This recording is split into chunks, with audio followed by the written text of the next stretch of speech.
Sadguru Nath Maharaj Ki Jai, and welcome to Jagadambe Reads the Holy Books of India, Ramayana142.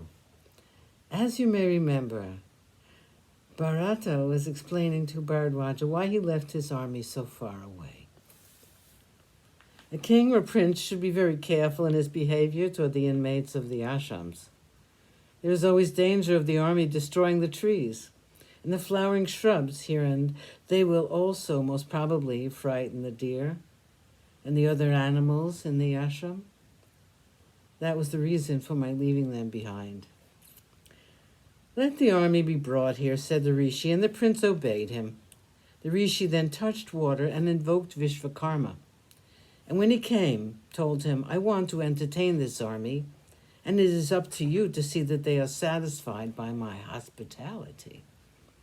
The heavenly host arrived with the apsaras from the court of Indra, and a divine feast was spread out for the army from Ayodhya.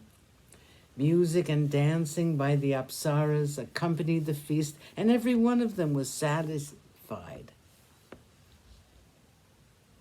When the sun had risen, Bharata went to the presence of Bharadwaja and said, "We have been very happy, and we spent a comfortable night.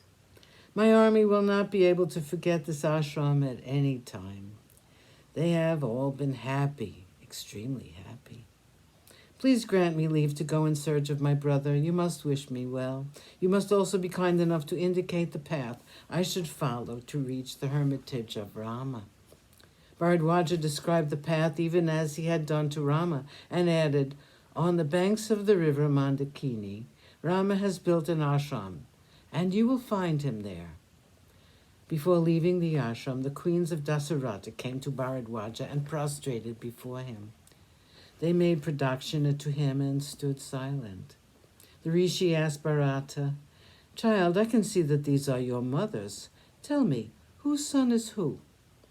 Kushalya had come first, and with her Sumitra, while Keiki, the queen, whose desire was frustrated, and who was disliked by all, had come last. Bharata said, "My lord, look at this gentle lady with the sad eyes, thin because of fasting and looking divine because of her spiritual greatness. She is the eldest queen of my father, and she bore the lion among men, Rama, even as Aditi bore Upendra as her son. She is named Kushalya. The other lady who is holding on to her left hand, who looks like the branch of the Karnikara tree, whose flowers have fallen off. This lady, whose face shows suffering that she's undergone, is the mother of the heavenly twins, Lakshmana and Shatrughna. Her name is Sumitra. My father lost his life because of a woman. He thought it better to die than live with her. He was parted from his beloved son and found nothing left to live for. The woman who forced it on him is an arrogant woman, avaricious, heartless, sinful, and deceptively gentle to look at. Look on that woman, my lord, who is standing here beside me. She's Keiki, my mother." Even talking of the sin committed by his mother was enough to make Bharata angry, and he sighed. His words came haltingly, and his eyes filled up once again. Bharadwaja looked at him kindly and said, "Do not condemn your mother, Bharadwaja. I can look into the future, and I can see that this exile of Rama is for the good of the world. It is going to benefit the rishis of the forest, the devas, and all the divine host. Forbear from your censure of this woman." Bharata took leave of the rishi, and after collecting his army around him, left for the ashram of Rama.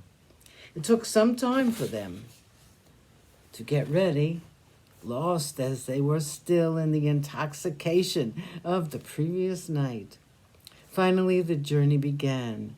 They traveled as fast as they could in the southwesterly direction, and they covered a large distance.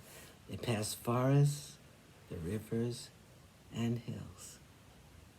Sadguru Nath Maharaj Ki Jai. Thank you for coming. I hope you come again.